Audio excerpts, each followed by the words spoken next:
What's up everyone, it's Y134 and today I'll be guiding you through one of the most popular ways of obtaining a shiny Pokemon in Pokemon X and Y. This method was newly introduced in X and Y and gives us more interest in fishing. That's right, today we'll be looking at chaining fish. I know there are many of you who are unfamiliar with fish chaining, but in a nutshell, it's maintaining a chain by constantly fishing. It may sound confusing now, but it'll all clear up by the time you're done with this video. Now before we begin with the guide, there are a few things you'll need to obtain. First, you're going to need a fishing rod. Like any Pokemon game, Pokemon X and Y has the old rod, the good rod, and the super rod.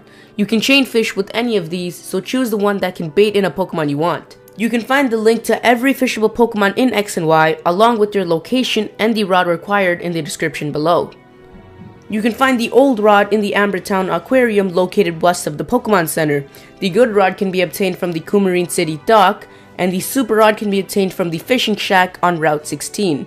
I recommend you getting all three rods because every rod has its own exclusive Pokemon. Now you're going to need a Pokemon with either the Suction Cups ability or the Sticky Hold ability.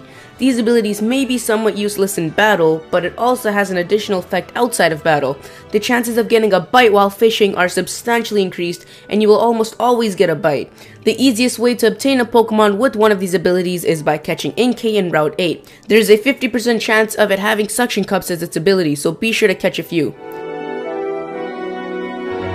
And finally, and optionally, you're going to want certain Pokeballs. Although you may have tens and hundreds of Ultra Balls and Dusk Balls, you should primarily use Quick Balls and Net Balls. You can purchase both of these in the Snowball City's Pokemart. These balls are a little more expensive than a few of the other ones, but I recommend you buying at least 5 Quick Balls and 20 Net Balls. Now that you've obtained all of the items and the Pokemon you need, you're almost ready to start fishing. The only thing left are the rules that must be followed to maintain a high chain.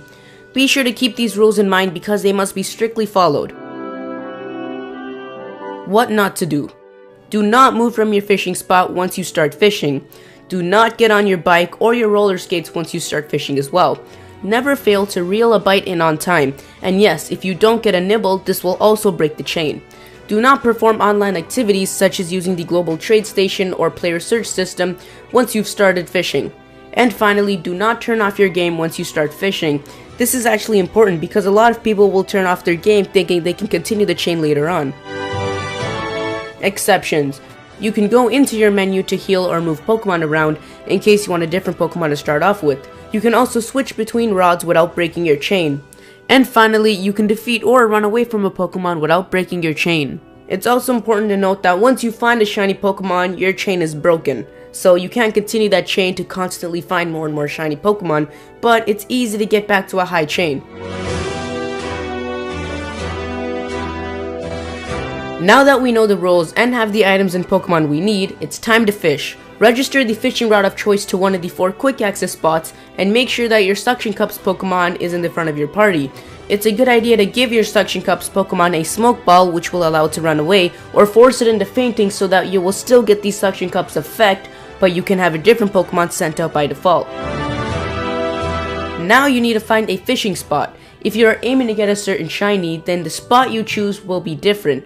You want to find a spot that is in an enclosed area. By this, I mean a spot with only one opening. This makes it more likely for a Pokemon to bite and will help you keep a chain going. If you need a simple example, this was the party I fished with. In the front was a fainted Inkay with Suction Cups to provide the ability without having to participate in battle. Next to it is a strong Pokemon with False Swipe to safely damage the wild Pokemon. The Super Rod is registered to one of my 4 Y buttons, and I'm in an enclosed fishing spot. If you have everything you need, then no more stops, start fishing. I recommend having the sound up to help you successfully reel in Pokemon, because that is the leading way to break chains. If this video helped you out, then be sure to leave a like. Let me know in the comments below what your highest chain was and what shiny Pokemon you were able to find with this method. There are 4 more videos like this one about obtaining shinies in Pokemon X and Y coming out within the next few weeks, so be sure to subscribe so you don't miss them.